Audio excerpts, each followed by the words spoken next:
One of these days, the U.S. Army really will replace its M2 Bradley fighting vehicle. Could the umpteenth time be the charm? After multiple failed attempts, the latest competition to replace the Cold War-era Bradley infantry fighting vehicle has drawn 5 contestants. The optionally manned fighting vehicle OMFV competition includes all of the big names in U.S. land power, plus companies from Germany and South Korea.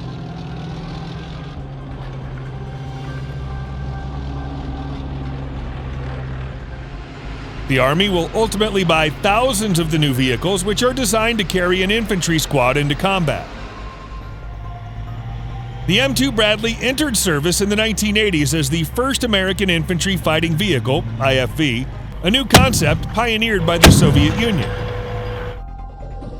Unlike previous infantry carriers, which dismounted their soldiers before battle, the Soviets designed their BMP-1 to carry an infantry squad throughout a battle, maintaining a unit's battlefield momentum. IFVs were equipped with a small caliber autocannon, anti-tank missiles, and heavier armor than their predecessors. The Bradley served on throughout the Cold War and beyond, first seeing combat in the 1991 Gulf War and then the 2003 invasion of Iraq. The Army has steadily upgraded the Bradley over the past 5 decades, but the service never intended the IFV to last as long as it has. The Army has tried to replace the Bradley at least 5 times since the early 2000s, spending nearly $20 billion without producing a single working vehicle. The latest effort to replace the Bradley collapsed in 2020 when the OMFV competition attracted only 1 qualified entrant. But now the contest suddenly has 5 entrants: BAE, General Dynamics Land Systems, Rheinmetall, Oshkosh, and a new company from Michigan called Mettle Ops. The OMFV will be capable of robotic operation.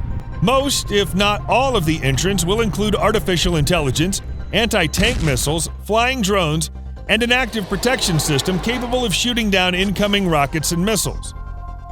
The Army also wants a beefier gun than the Bradley M242 25mm autocannon to engage more heavily armored targets at longer ranges. Here's the new super fighting vehicle to replace M2 Bradley.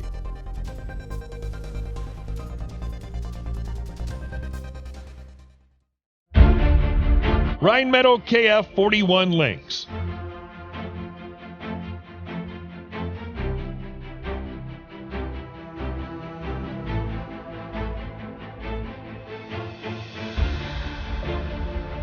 The KF41 Lynx is a partnership between the U.S.-based Raytheon and the German defense contractor Rheinmetall. The Lynx has a crew of 3 and can carry 8 soldiers in the back. That's 1 more than the M2 Bradley.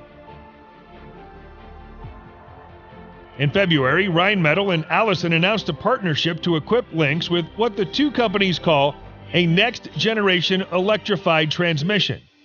Raytheon will reportedly add its Coyote airborne drone to the vehicle, giving the KF41 eyes over the battlefield. The Lynx is armed with a Lance 2.0 turret that includes a 35mm cannon and mission pods capable of carrying anti-tank guided missiles, drones, or loitering munitions. The vehicle is equipped with a modular armor system that weighs between 37 and 55 tons, according to Breaking Defense. The system would allow the Army to deploy Lynxes with less armor to places where local bridges couldn't support the weight of a 55-ton vehicle. The KF41 in U.S. Army service would probably look a little different than the vehicles seen in Hungary, as the U.S. may want the turret to be equipped with 2 long-range anti-tank missiles, giving OMFV the ability to take on tanks by itself. It may also want an active protection system capable of detecting and shooting down incoming rockets and anti-tank guided missiles. Lastly, KF41 may need the ability to be operated remotely. The new OMFV program will probably run into 2021 or even 2022. It may even fail, yet again, to produce a replacement for the Bradley.